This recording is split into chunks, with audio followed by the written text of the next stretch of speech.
जय गुरुदेव, जय माता जी, जय गायत्री माता। आगे प्रणव पांड्या जी अंतर्जगत की यात्रा में लिखते हैं, देह शुद्धि से जगे वैराग्य के भाव। अंतर्यात्रा विज्ञान के प्रयोग स्थूल क्रियाओं के माध्यम से सूक्ष्म चिंतन चेतना विकसित करते हैं। जो योग साधक है, अनुभवी है, जिन्हें अंतर्यात्रा विज्ञान के प्रयोगों का दीर्घकालीन अनुभव है, उन्हें पता है कि व्यवहारिक क्रियाओं की सार्थकता विचारों के परिष्कार में है। इसी तरह विचारशीलता तभी सार्थक है जबकि वह संस्कारों को शुद्ध करे। व्यवहारिक क्रिया यदि यांत्रिक ढंग से की जाती रहे अथवा होती रहे तो उनका कोई अर्थ नहीं रह जाता।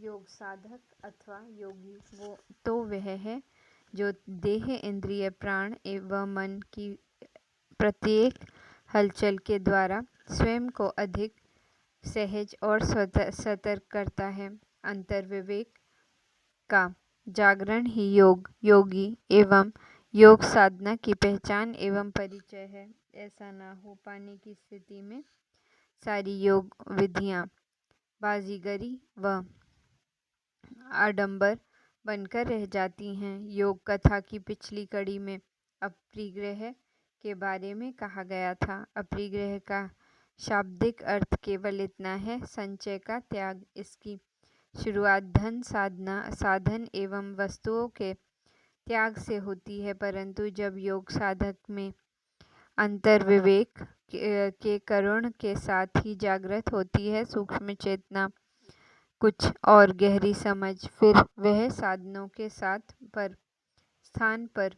संबंधों के मोहपाश से स्वयं को मुक्त करने का यंत्र करता है। इस प्रक्रिया में उसका विवेक और अधिक प्रगाढ़ होता है। इस प्रगाढ़ विवेक की भावभूमि में उसे यह बोध होता है कि यथार्थ संचय तो चित्त के संस्कारों का है, उन्हें ही निष्कासित किया जाना चाहिए। और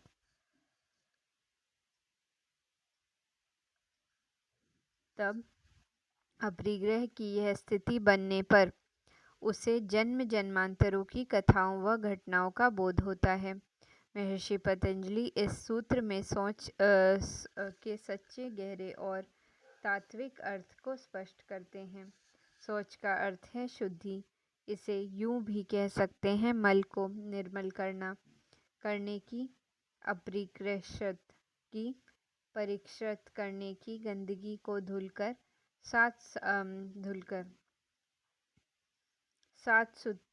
साफ सुथरा होने की प्रक्रिया सोच है। जो इस प्रक्रिया को पूरे हृदय से अपनाता है, उसमें स्वाभाविक रूप से एक नई समझ पैदा होती है। वह जानने लगता है कि जीवन का शुद्धोत्तम तत्व आत्मा है। इसे कभी कोई अलग नहीं कर सकता। इसे कभी कोई अशुद्धि, अपवित्रता स्पर्श नहीं करती। इसके अलावा जो कुछ भी वह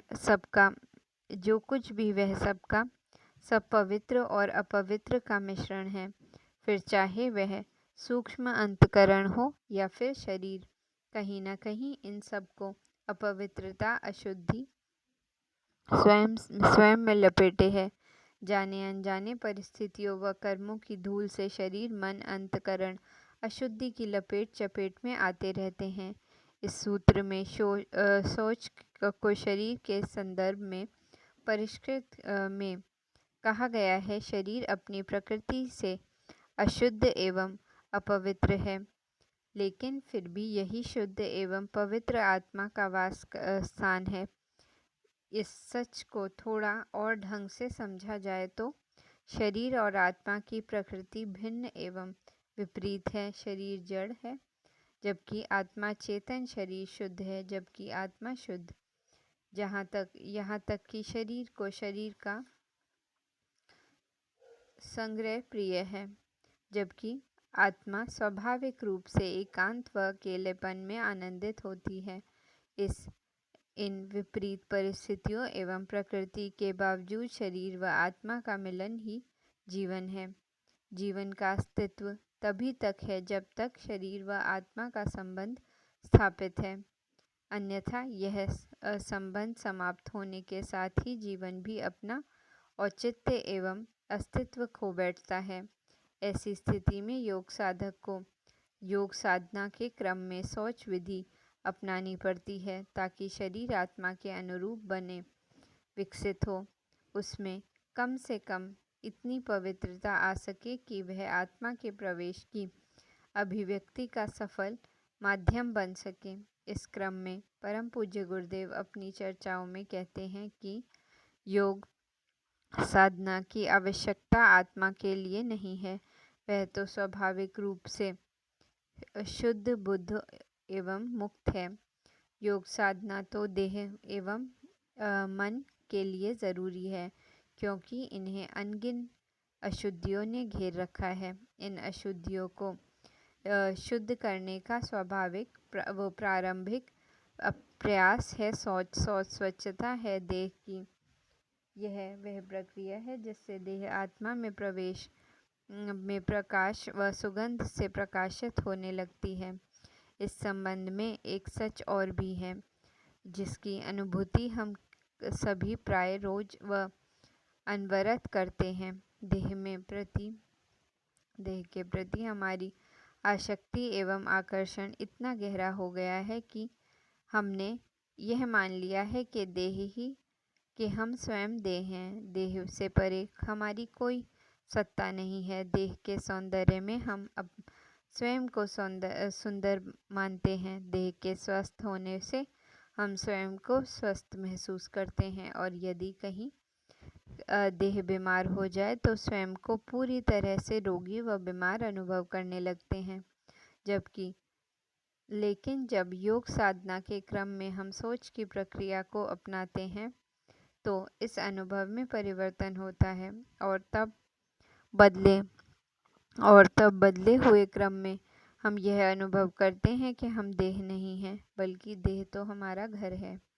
सोच यदि विवेकपूर्ण हो तो यह प्रगाढ़ता से अनुभव होता है कि देह बस पंचभूतों का विकार है। हड्डी, चमड़ी, मांस, मज्जा और मल मूत्र के सिवाय यह और कुछ भी नहीं। यह सोच जैसी ही प्रगाढ़ होती है, वैसे ही देह का आकर्षण और आसक्ति घटने और मिटने लगती है। युग ऋषि गुरुदेव ने अपने जीवन के अंतिम दिनों में आध्यात्मिक वार्ता के क्रम में एक दिन यह बताया था कि बेटा, सब कुछ 4 किलोमीटर की चमड़ी का खेल है। जब कभी मन स्वयं की देह में अथवा अन्य किसी की देह में आकर्षित हो तो एक पल के लिए आंख बंद कर लेना और उसके अथवा स्वयं के बारे में सोचना कि तुम अथवा वह अब बिना चमड़ी के खड़े हो।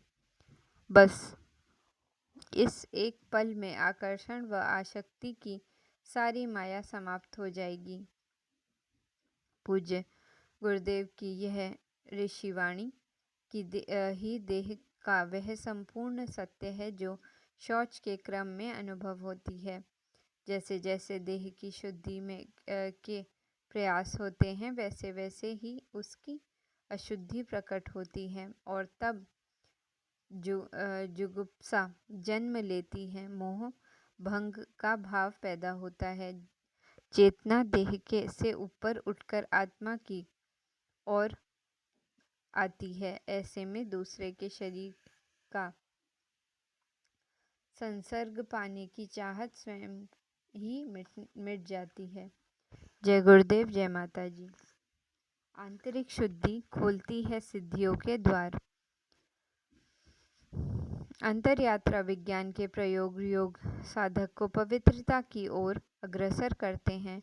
योग साधक अपने योग प्रयोग में जितनी तीव्रता से तल्लीन है, उसमें पवित्रता भी उतनी ही परिपक्व व्यापक होती है। इसी वजह से योग अनुभव के शिखर पर पहुँचे योगियों ने पवित्रता को ही योग की चरम व परम सिद्धि कहा है, क्योंकि पवित्रता का अस्तित्व एवं व्यक्तित्व में जितना अधिक विकास होता है, साधक उसी गति से अपने स्वरूप में प्रतिष्ठित होता है और जिसकी स्वयं के स्वरूपों में भली भांति प्रतिष्ठा हो सकती है, केवल यही संपूर्ण रूप से प्रतिष्ठित हो पाता है, जबकि अनुभव में, व्यवहार, विचार व संस्कार में कहीं न कहीं हल्के गहरे दाग धब्बे उभरते पनपते रहते हैं। इसलिए सभी योग शास्त्रों में बताई गई विधियां व प्रक्रिया किसी न किसी तरह साधक की चेतना में पवित्रता की रसधार उड़ेलती रहती हैं, इसका परिपाक कर इसे प्रगाढ़ बनाती हैं। योग कथा की पिछली कड़ी में शौच के बारे में बताया गया था।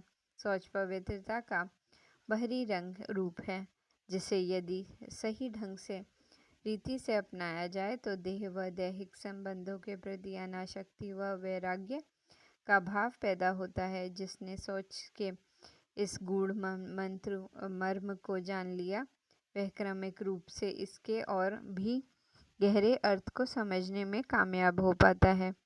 उसे समझ में आता है कि शौच केवल बहिरंग के दिखावे व व्यवहार तक सीमित नहीं, इसका दायरा तो बहुत बड़ा है। यदि इसकी अनुभूति हो सके तो साधक सही रीति से अपने मन और का मैल धोकर आत्मदर्शन कर पाए।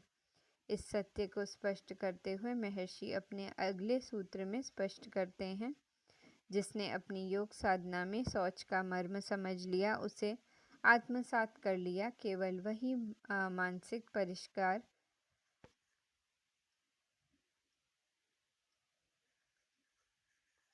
की ओर आगे बढ़ता है। शौच अर्थात शुचिता या देह शुद्धि की सही समझ केवल तभी अनुभव की जा सकती है जब देह को अपने शरीर की तत्व से जाना जाए। यह अनुभव कर ले कि सुंदरतम देह भी अस्तित्व चर्म मांस मज्जा के विकार के सिवा कुछ भी नहीं है। यही इसका तत्व और सत्य है, जिसमें जो ऊपरी आकर्षण व सुंदरता है, वह सब तो दरअसल जीवन की प्राण संपदा है। इसके चुकते ही देह का आकर्षण व सौंदर्य चुकने लगता है। प्राण का शरण होते ही देह रोग और आदि अनेक विकारों से घिर जाती है। विकार रहित देह के लिए तो बस प्राण चाहिए। यह बिना विवेक व वैराग्य के संभव नहीं। शौच की प्रक्रिया से इसी का अंकुरण होता है और तब योग साधक को देह एवं दैहिक संबंधों का मोह भंग होता है। इसके बाद उसकी गति मानसिक पवित्रता की ओर होती है। सत्य अर्थों में यही तो योगी व योग साधना की पहचान है, जिसे पाते ही योगी निर्भर व आनंदित होने लगता है। निषाद, अवसाद या मनोरोग तो बस अपवित्रता या अशुद्धि की पहचान है। इनसे मुक्त होते ही साधक आनंदित होने लगता है। ऐसा व्यक्ति जो स्वयं के शरीर के प्रति अनासक्त हो चुका है, जिसे अब अपने किसी भी सुख के लिए किसी अन्य के शरीर की आवश्यकता नहीं रही, उसके व्यवहार, विचार व संस्कार से पल पल प्रसन्नता छलकती है। कोई भी वस्तु, व्यक्ति, परिस्थिति या घटनाक्रम उससे इस अनोखी प्रसन्नता को कभी छीन नहीं सकता। महात्मा ईशा ने यही योग अनुभव को पाने के बाद अपने शिष्य से कहा, आओ मेरे पीछे, मेरा बोझ हल्का है।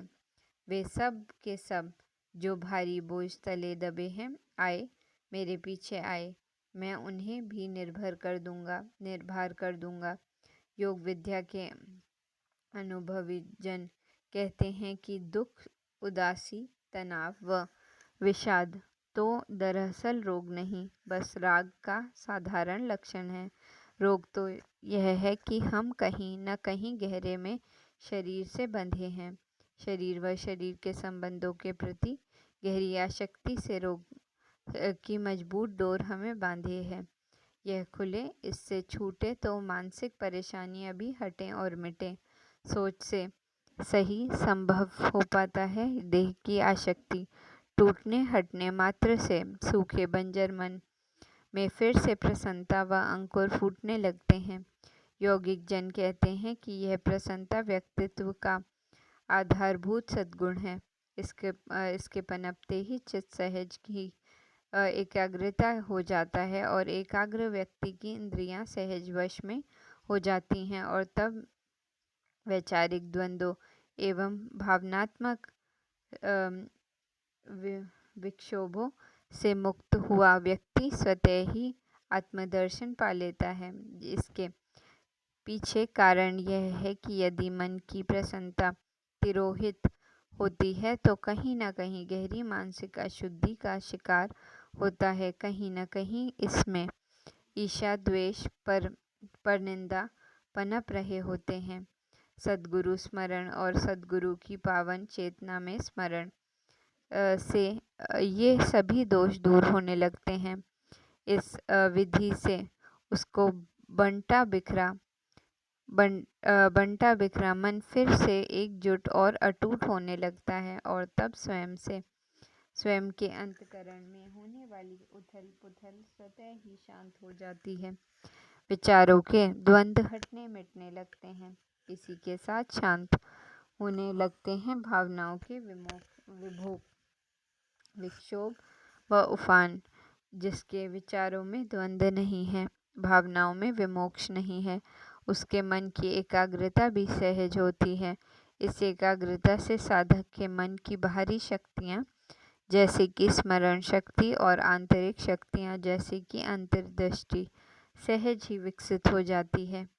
पवित्रता के विकास क्रम के साथ चित्त भूमि में प्रकाश भी बढ़ता जाता है। बढ़ते समय व बढ़ती साधना के साथ वह प्रकाश इतना पूर्ण हो जाता है कि साधक स्वयं की संपूर्ण अनुभूति में प्रतिष्ठित हो जाता है। उसके आत्मदर्शन में उसे विश्व दर्शन होने लगता है। जय गुरुदेव, जय माता जी, जय गायत्री माता।